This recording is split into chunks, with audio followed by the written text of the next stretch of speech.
You know, water is so important that the ancients, of course, thought it was an element, along with fire and the earth and the air. Now, we know now, of course, that's not true. But what we also know is that all of those ancient elements are all bound up in each other. Fire affects the earth. What happens in the earth affects our water. What happens in the air affects the earth and our water. And what happens to water affects all the rest, and all the rest of those affect water. They're all connected. Now, a lot of you here today have heard about water a lot. I'm sure you've heard that this guy is the biggest threat to our water. Maybe you've heard that it's big companies. Maybe you've heard it's something frightening and vague called commodification. Maybe you've heard that it's NAFTA. You've probably heard that war over water is inevitable, and the most important thing we can do to prevent it is to declare water a human right. Now, I hope I'm not going to disappoint too many of you today. I hope I'm not going to tick off too many of you today. Hope you don't rush home, get out the tar, and start heating it up, get the feather pillows. I'm not going to talk about those things because, frankly, I think they're a lot like these guys. You know, these guys are terrible. Big, scaly, monstrous, fire-breathing, horrible things in our imagination. But they're not actually very easy to find in the real world. I try to be a realist. Believe it or not, I'm actually not an activist. I'm not a campaigner. I'm not here trying to get money to support an NGO or some other lobby group. I'm actually an old-fashioned kind of thing. I'm an old-fashioned reporter. I take a notebook, and I go out and I look at things and see places, and I talk to the people who live there, and I ask questions. And then I try to figure out what the answers add up to. I'll be happy to talk about some of those other subjects later when I take questions or afterwards. You want to chat in the grounds later. I'll be happy to talk about those things as much as you want. But I reported on the environment now for more than 30 years, and in the last decade I've particularly looked at climate and water. And I want to share a little bit about what I've learned today. These guys, they're not actually after our water. America has way more choices that are going to be cheaper and simpler for them than coming after Canada's water anytime soon. Water, in fact, is a commodity. It's a natural commodity. Here in Canada, we already buy and sell water in bulk. We sell it, in fact, to Americans. Several places along the border, and you know what? The sky hasn't actually fallen. There is no NAFTA threat to Canada's water. I invite you to look at the document. It's available online for free. Go look at it. It's not there. Water turns out, in fact, or wars over water turn out, in fact, to be a lot more evitable than you might think. It's true that today, while we sit here with ample water, 1 billion people around the planet are struggling to get a safe drink of water, to find enough water to grow their crops. But the sad truth is that there is very, very little, in my observation, that we can do in many respects to help them, and declaring one more so-called human right, putting one more human right on our wish list is frankly not actually going to help them all that much. And again, I'm happy to talk about any of these issues later, but in the few minutes that we have together that I get to choose what to talk about, I'd like to talk to you about some things that are unequivocally real, and the things that we can do that are effective, that make a difference. And the real story, as opposed to the mythical one, is a lot more hopeful. We've done a very great deal already to care better for our water. There are many more things that we can do. But we're not doing enough. And the truth is that we've got to change some things. And I think we should start with the truth. And here's the real, honest truth about what's threatening our water. I'm about to introduce you to the biggest, the baddest, the most insatiable threat to our water here in Ontario and across Canada. It's these guys. Or, as a well-informed American opossum said once, we have met the enemy and he is us. And I'll point out to you there is no period between the U and the S. That doesn't mean those folks to the south of the border. That means you and me, folks. The real threats to our water are the choices we make right here at home, in our homes, in the workplace, at the ballot box. But there's actually a kind of silver lining to discovering you're your own worst enemy. Trust me, you see the gray hair? I'm old enough to have discovered this. When you're your own worst enemy, that's an enemy we can change. There's not a lot we can do about America. God knows we've been trying for a couple hundred years. There's even less we can do about China or India. There's very, very little that's really effective and useful we can do in places that are run by warlords or have no governments at all. But the good news is this. We can make the biggest difference by changing what we do, changing some of the ways we think, some of the things that we do, changing our own choices. If we can get past our myths and get past our fears, in fact, we know what to do. We have an enormous amount of expertise in this country, an enormous amount of knowledge about how to deal with our water wisely and well. We just have to make the choice to do it.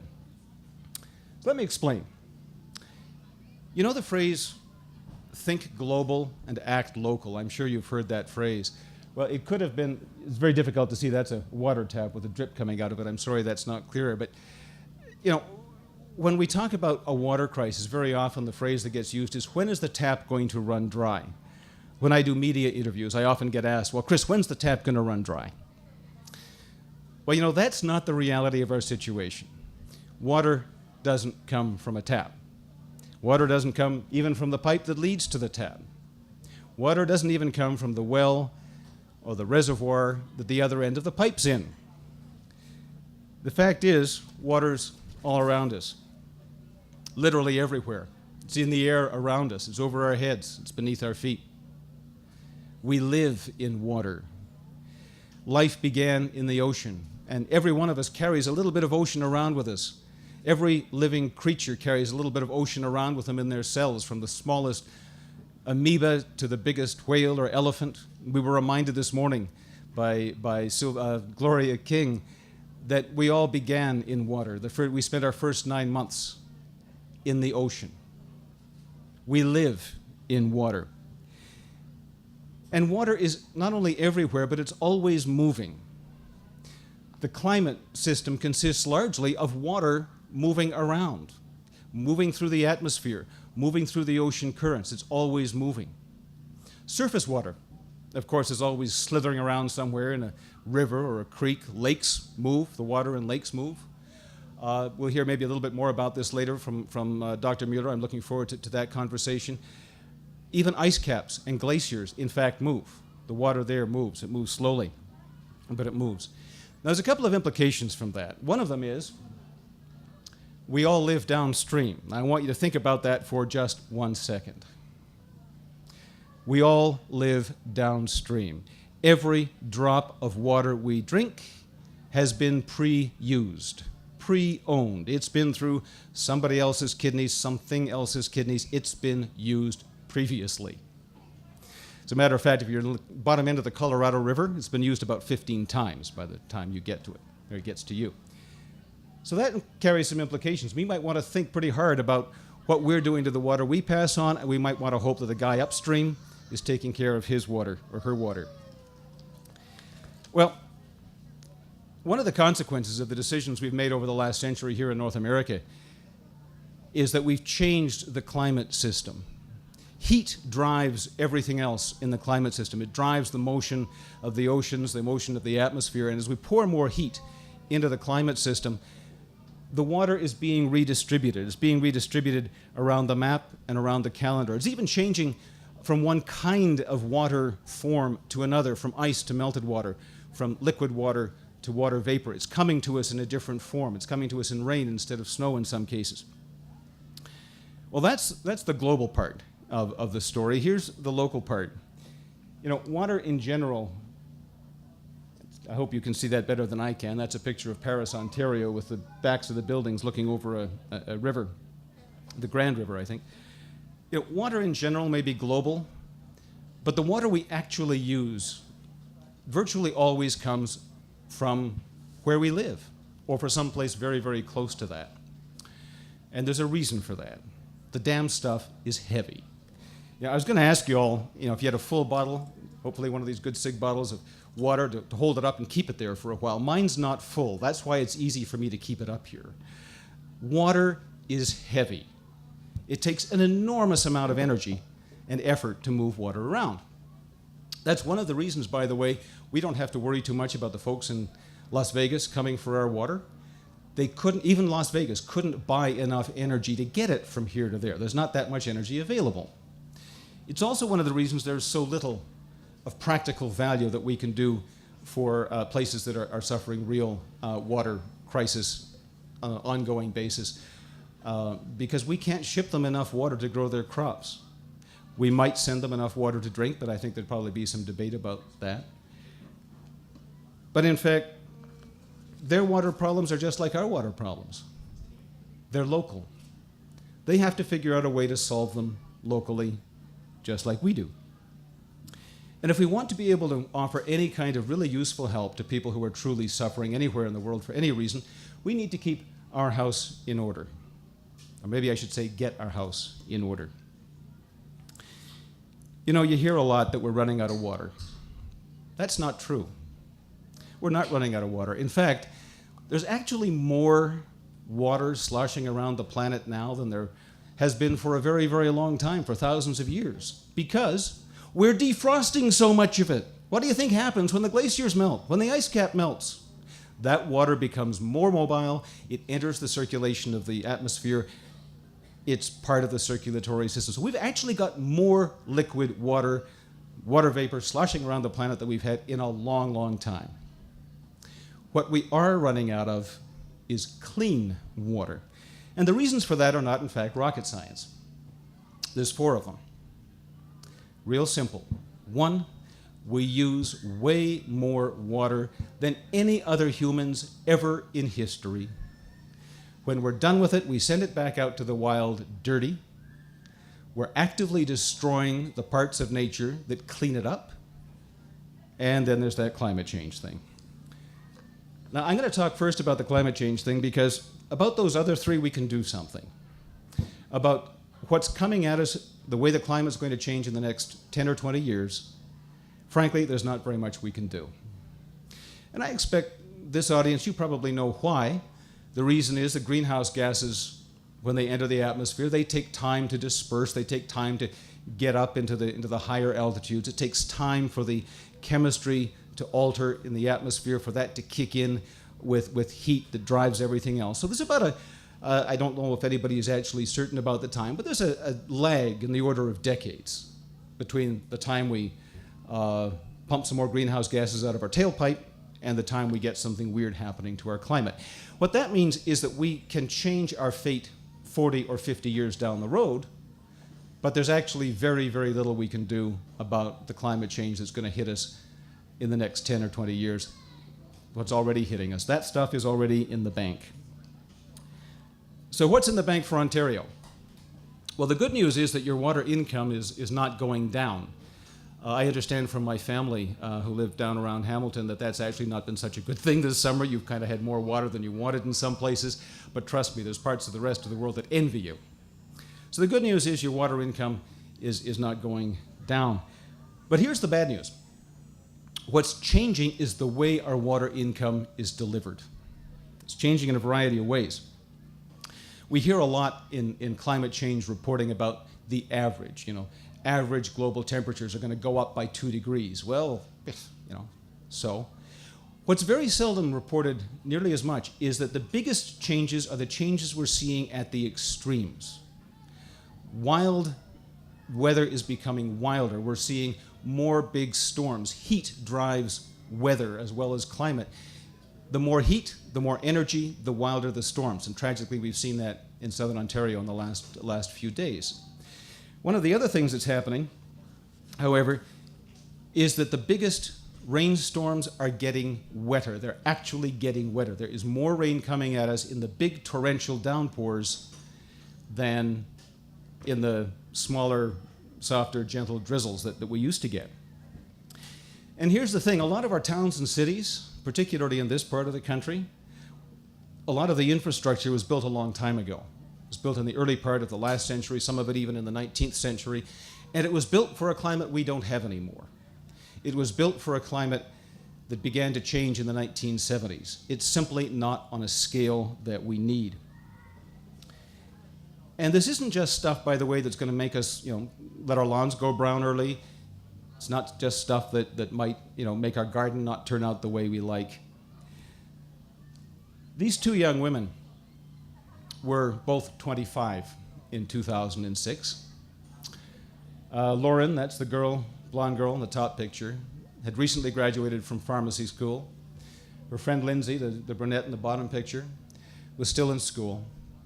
Lauren came back to visit Lindsay at school. They went out for a night, had an evening out. They came back to Lindsay's apartment, and they got caught in the rain. But this wasn't just any rainstorm. This was one of those new, you want to call them superstorms, part of a cluster of thunderstorms that swept right up the middle of the United States up to Ontario. Did a lot of other damage. These two young ladies were caught downhill from an ordinary parking lot. You don't think of a parking lot as being a dangerous place. But they were caught in a flash flood off that parking lot. They were sucked down into a storm drain, and they drowned. We saw just the other day, tragically, in the thunderstorms that swept through Ontario, another death. This is not academic stuff, folks. This is not statistical stuff at the margins. This is stuff that kills people. And I think we need to take it seriously. It also produces effects you don't expect. If this were a bit clearer, you'd see a whole lot of rain, and that is a very heavy rain in that picture. And you'd think, well, okay, at least if we're getting more rain, we're going to have more water in the soil, more water in our wells. Turns out, actually, no. One of the things that happens when it rains really, really hard is that in the first few minutes, the top centimeter or so of the earth saturate. They soak up as much water as is possible physically. No more water can get in. What that means is that all the additional water that comes just runs off. It doesn't get into the ground. If there's gunk on the ground, it'll carry that into streams or rivers. You get more erosion. You may get more pollution in your streams and lakes, but you don't, in fact, get more water. You may get less water in your groundwater, in your wells. There's something else we don't hear about too much because it's invisible. It's the second biggest threat to our water after those other guys you saw earlier. I want to introduce you to a stealthy, silent, sneaky, invisible water thief whose name is E.T. I'm sorry, not that guy, no. This guy. E.T. is scientific shorthand for two things. Evaporation, most of us know what evaporation is. It's water being sucked up into the air out of lakes and streams and ground. And transpiration, which is actually plants breathing. Plants bring water up out of the soil through their roots, they transport it up through their stalks, they let it go through their leaves. ET is kind of like nature's income tax. If we think of rain and snow as our water income, ET is nature clawing back some of that water. And you think your paycheck disappears. On a day like this in southern Ontario, ET takes as much water out of an open reservoir as every car wash, every lawn sprinkler, every personal shower that reservoir serves. ET takes as much water as we use. It's like having a 50% income tax on our water. And with climate change, our tax rate's going up. Other things being equal, warm air can hold more water than cold air. And in fact, scientists have actually measured that the planet's air is wetter than it used to be. There's actually more water in the air. In a carbon-enriched environment, plants breathe more heavily. In effect, they pant. So they're moving more water from the soil up through their stomata and into the air. So again, ET is amping up. That's one of the reasons why, among other things, there we go, there's some of the effects of that. I should have given you that one a moment ago. But that's one of the reasons why the Great Lakes are so low now in the fall. Now, there's other reasons why that might be so, and the dredging in the St. Clair River, I'm sure, is part of that. But one of the reasons why the Great Lakes are falling lower in the fall is because there's more ET, more water being sucked up out of them. The other thing that's happening, which is kind of counterintuitive, is when the lakes don't freeze as early as they used to, there's not a cap put on them. When the lakes froze, that ice functioned like putting a lid on a container of water out in the sun. It held the water in. The ice doesn't come anymore. Very dry air comes down out of the Arctic, sucks that water up out of the lakes like a hoover, drops it on you all like, well, a bunch of snow. So you might think, hey, more snow, that global warming thing is hooey. No. More snow because there's more ET, because there's less ice. So the climate forecast for Ontario to 2020, wild and wilder. More crazy weather, more heavy downpours, more wild storms, but possibly at the end of the day, less water in the ground, less water in the soil, less water in your gardens. Well, so much for what we can't change over the next decade. Now I'm going to talk about the stuff we can change. Now, this is the point where at an event like this, I'm supposed to look you in the eye and say, you gotta swap out your toilet. You gotta change that shower head for a low flow shower head. You gotta put timers on your lawn sprinkler. And in fact, I do urge you to do all of those things. Those are all important things. You should do them. However, here is the painful and somewhat inconvenient truth. If you look at where our water that we use at home actually goes, it's part of that little tiny blue slice of pie at the top of this pie chart. That represents all the water all of us use at home, plus all the water we use at the office, if we go to an office, all the water they use in hotels, in hospitals, in universities, in prisons, to keep the lawn pretty in front of Queen's Park, is all in that little skinny piece of blue pie. The implication is clear, folks. We could all stop washing today. We could go home and not have another drink of water, another cup of coffee, ever, and it wouldn't really make that big a difference to the water we use. Most of that water goes to growing food and making the stuff we just gotta have. Well, it's a beautiful day, summer day, and what goes better with a summer day than a burger? You know, maybe have a cold beer to wash that down, kick back in our blue jeans, old comfy jeans, surf the laptop maybe. Well, look at how much water it required to make all of those things. 16,000 liters is more water than is standing out there in that truck in the parking lot. Add it all up.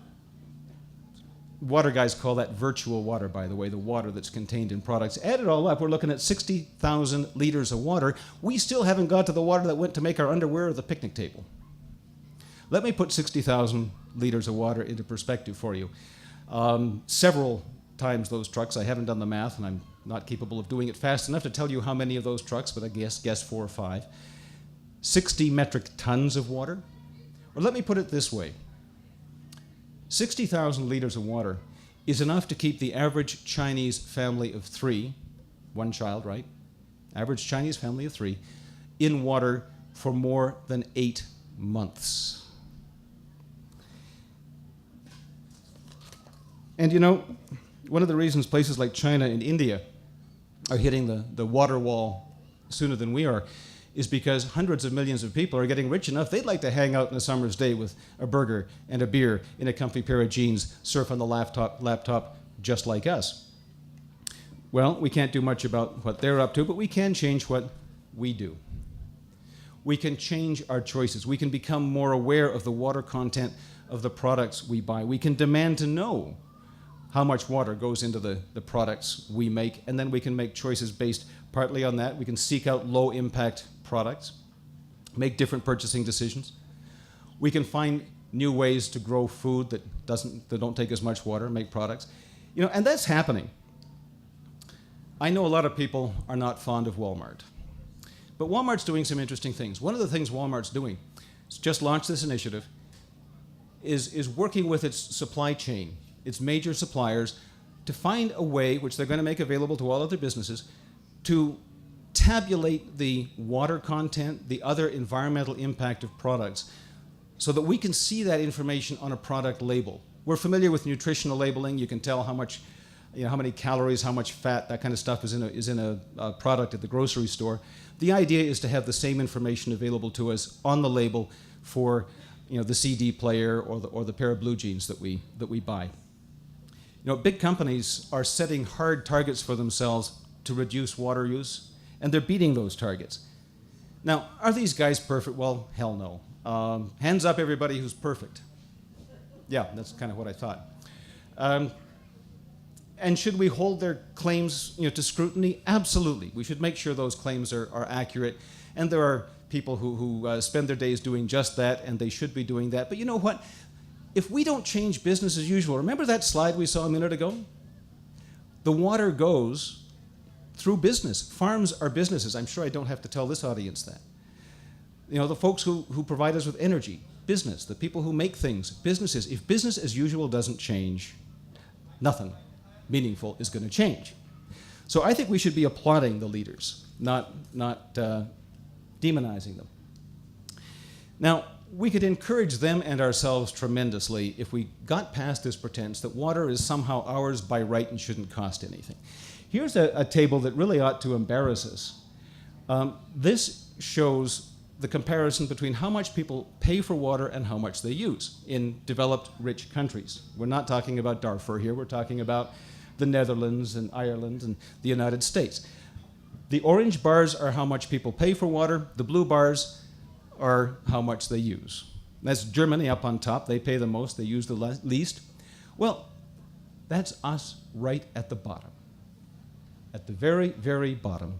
We pay less than any other industrial country on earth for water, and oh my gosh, do we guzzle it. Well, we could change that too. Now here's another thing we could get past, is the M word. This is almost as bad as the C word, that commodification. I'm talking markets, folks. Now markets have taken kind of a beating lately. But markets, when they're well regulated, and they've got to be well regulated, do two things really better than any other institution we know. They direct limited resources to their most productive use, and they innovate. Well, if we want to make our water go further, to do more with less, and find new ways of doing that, that's the institution maybe we ought to try. And you know where they've done that? In places where their water crisis is more severe than Ontario, in Alberta, and Australia, that's exactly what they found. In Australia, what they found is by instituting water trading among the big water users in their most stressed southeastern region, they've cut the economic impact of drought by half. They didn't use any more water. They didn't have any more water.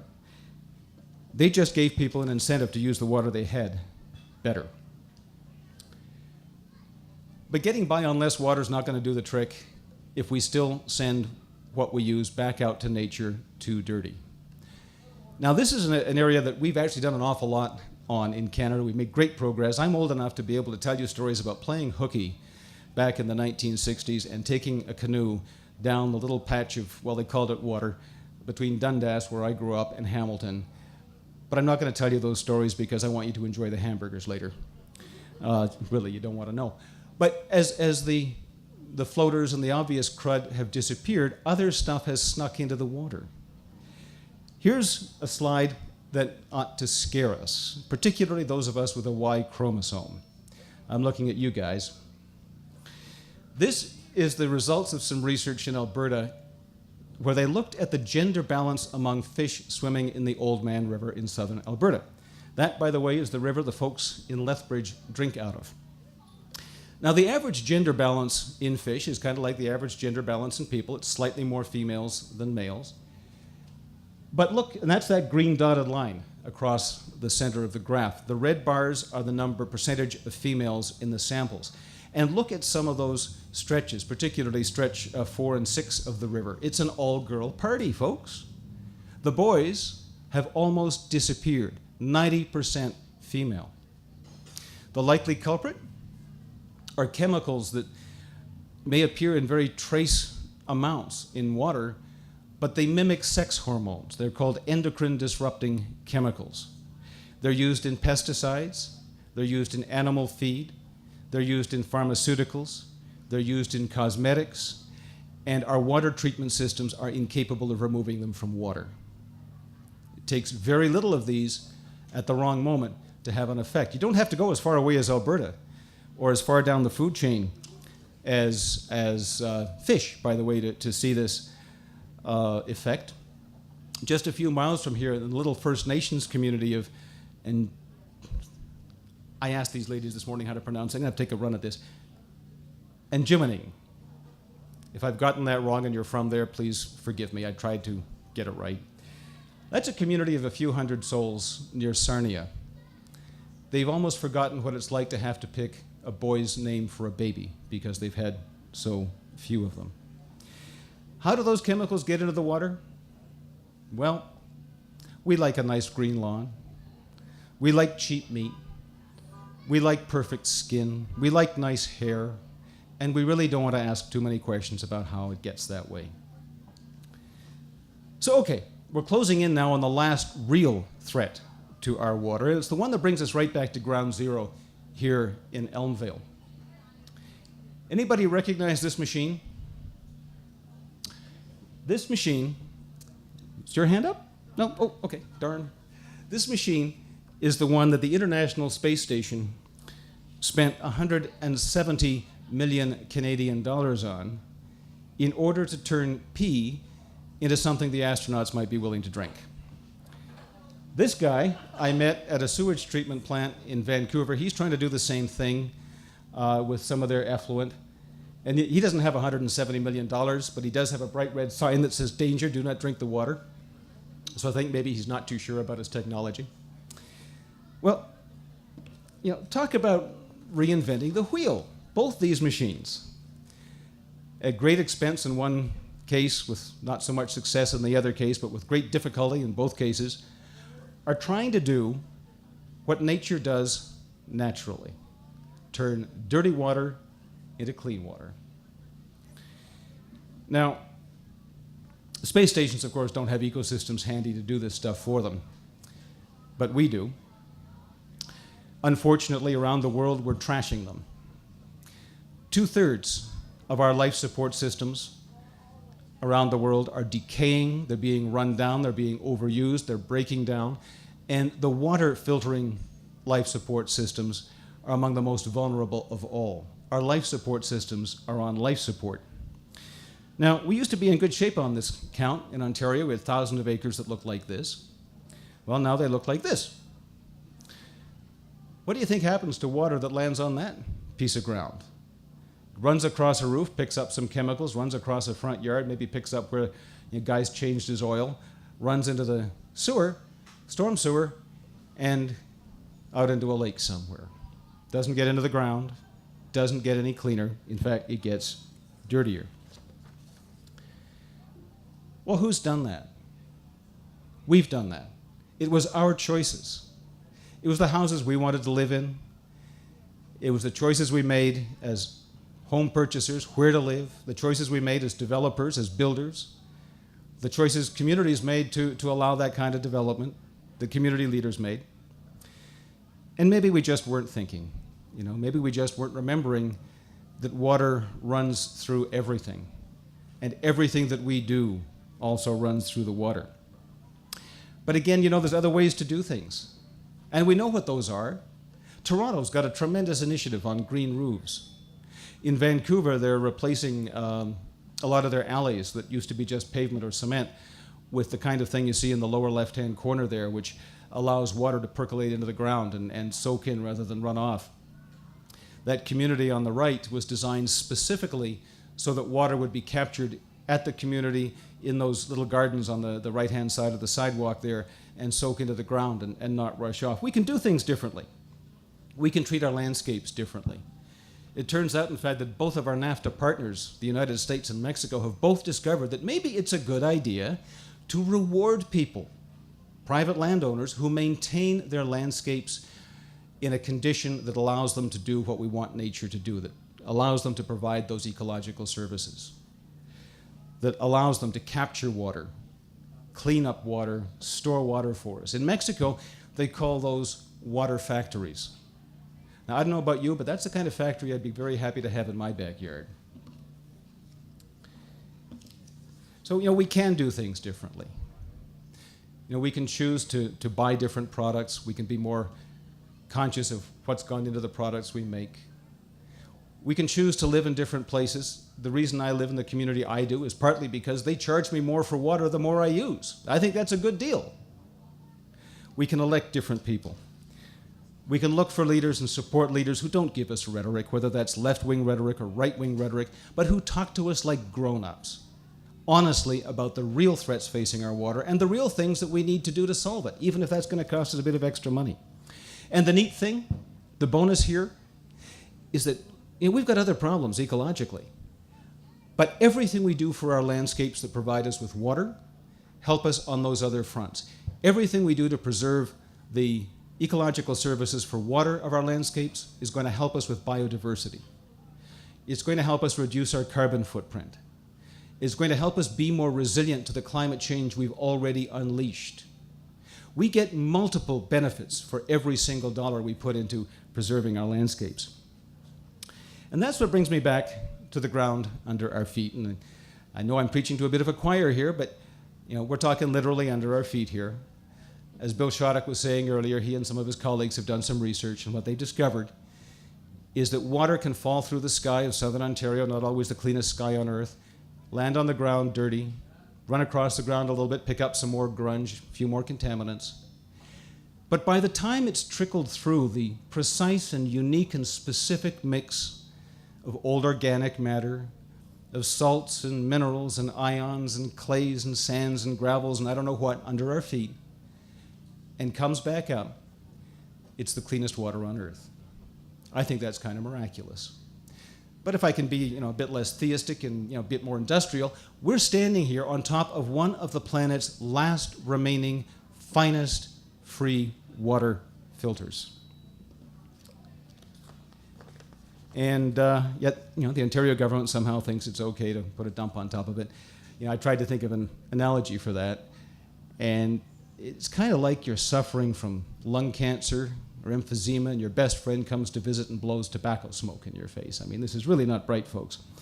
So if you live here, I urge you to be in touch with your county councillor, urge you to tell them that your support is going to depend on their voting for a moratorium on dump site 41. We've met the enemy. It's not the Americans, people. It's not big companies. It's not commodification. It's not NAFTA. It's us. It's the choices we make at home, at work, at the ballot box, how we build our cities, how we use our landscapes.